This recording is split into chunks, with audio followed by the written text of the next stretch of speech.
Could we, project the lessons learned of, impacting change in larger organizations to an individual? And there's a German philosopher, he said, he who has a why can almost bear any how. Yeah. Which means the purpose. You're starting with your purpose. So how does individuals who are students of change at your MBA and then they are learning change, and if they are on a pathway in a corporate career in which they intend to have those roles for them, what they think and how they approach problems, and what are the skill set or a mindset of a change manager who want to influence change in larger and small organizations? Okay. A couple of things, and I just want to focus on the word you just said, change manager.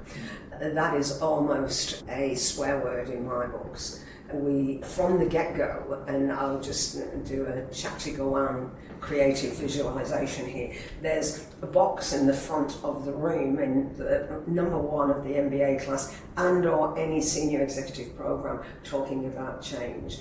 And I would say, can you see that box there?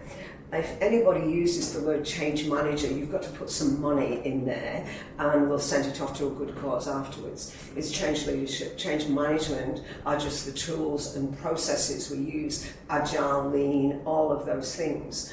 And change leadership is the engine that drives it.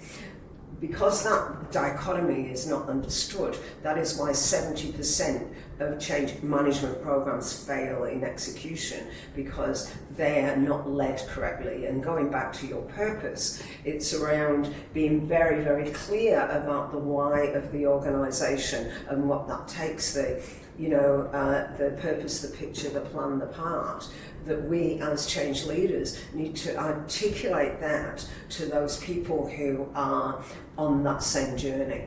Going back to the MBA students, that is drilled into everybody. And the evaluations commentary that I get, and I can't tell you the amount of times that the same comments come up.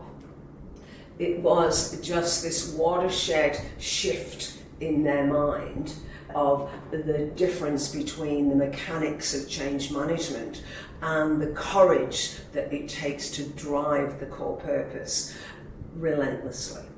In fact, if you go onto the UW website and you see my profile, it will say that Dee is committed to the relentless rate of change, to really guiding students through that.